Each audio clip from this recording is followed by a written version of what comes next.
they're concerned. So he cast down the 30 pieces of silver in the temple, departed, and went out and hanged himself. This is all out of Matthew 27.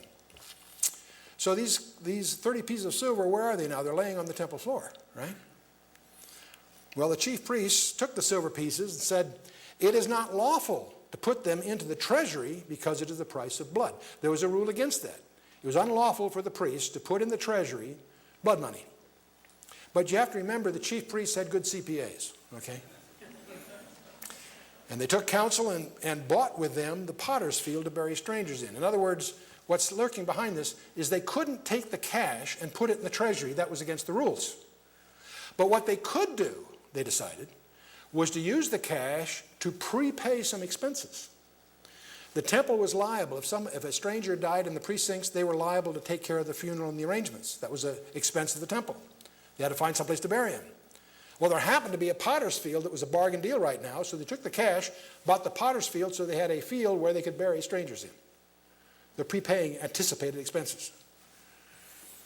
So they took counsel, brought with them the potter's field to bury strangers in, wherefore that field was called the field of blood unto this day. Well, let's go back to Zechariah 11, verse 13.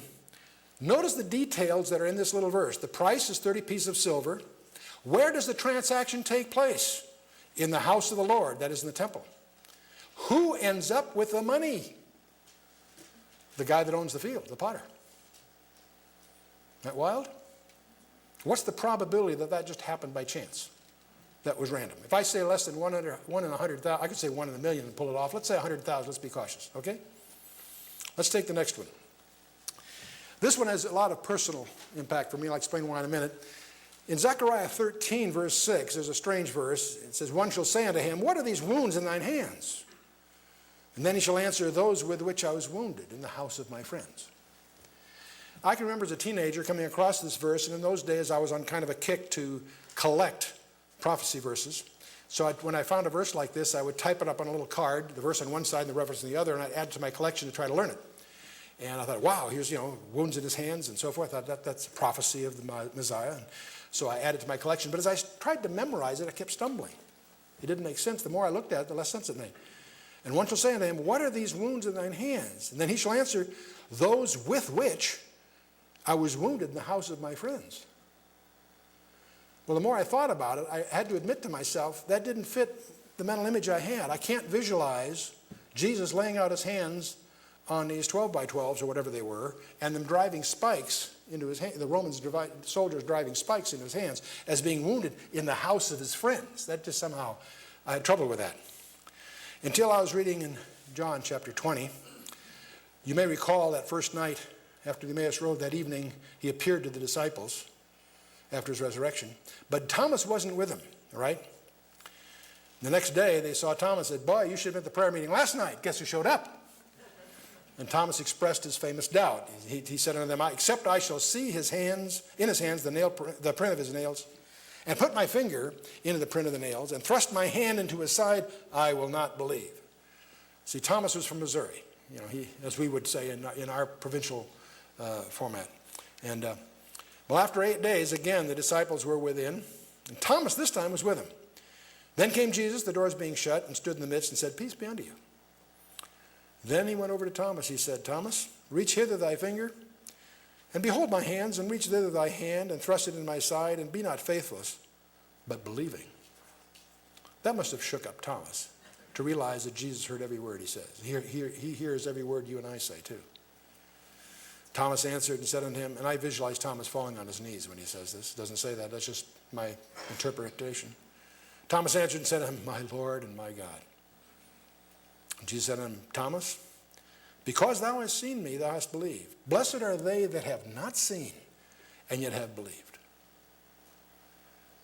Then I suddenly realized that verse in Zechariah 13:6.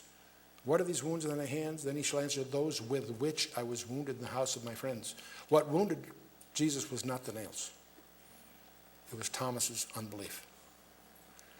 But let's get back to 13:6. How many people taken at random have been wounded in their hands in the house of their friends?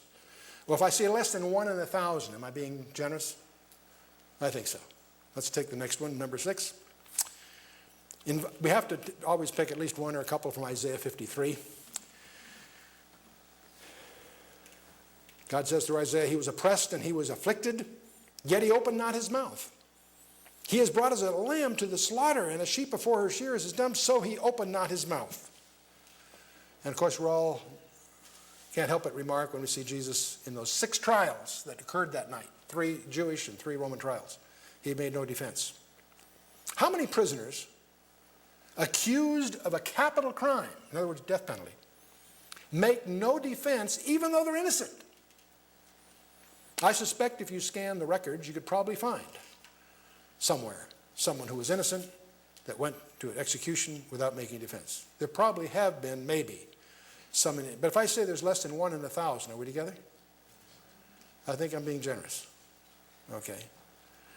Let's take another one from Isaiah. A few verses later, Isaiah says, he made his grave with the wicked and with the rich in his death, because he had done no violence, neither was any deceit in his mouth. Strange apparent contradiction. His grave is with the wicked, and yet he's with the rich in his death. So what I usually ask is, how many people have died among the wicked, and yet were buried with the rich that were not attorneys? And of course, I'm being flippant here.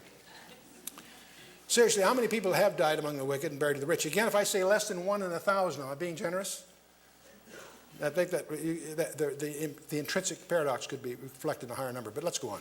Let's take just one more, and I'll reach. We can't go through this without going to Psalm 22. Reads as if it was dictated first person singular as Jesus hung on the cross, even though it was written 800 years earlier. But one of the phrases there we'll pick up on, it says, for the dogs have compassed me, and the assembly of the wicked have enclosed me. They pierced my hands and my feet.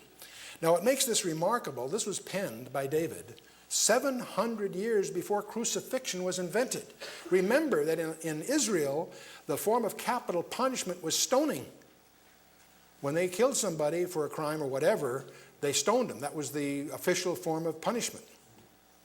But here we have, in 700 years, crucifixion was invented by the Persians, about 90 BC. It was adopted heavily by the Romans, of course, and so on. But it was invented by the Persians. But here, this was penned 700 years before the fact, and yet the whole psalm graphically portrays. In fact, there have been articles in the American Medical Association journals taken from Psalm 22 and analyzing the medical cause of death. It's that detailed. But let's get back to this. How many people taken at random have died by having their hands and feet pierced? A lot of people probably have, but if I say less than 1 in 10,000, I think I'm being generous. Because there's so many people killed by so many other methods, I think I'm being generous. 1 in 10,000 being killed by a crucifixion-like method, I think that's fair. Okay, what I've done, I've dragged you through 8 of these. Born in Bethlehem, riding a donkey, presenting himself king on a donkey for 30 pieces of silver. The transaction occurs in the temple, ends up with a potter and all that. There were wounds in his hands, his no defense, though innocent. Died with the wicked, made his grave with the rich, crucified.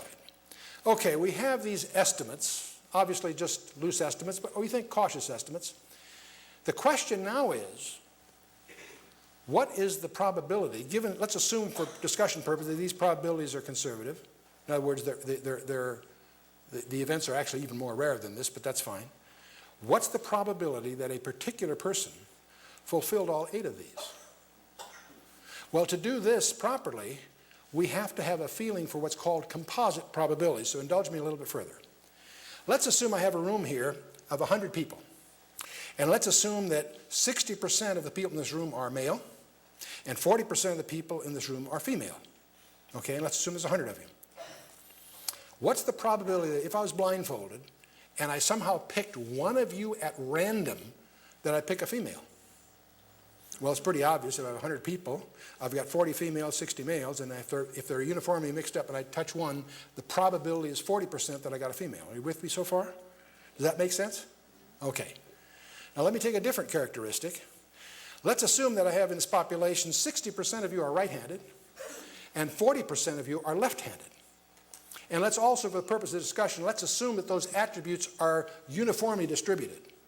There isn't a tendency for men or women to be one or the other. Let's assume for this discussion that their attributes uniformly distributed.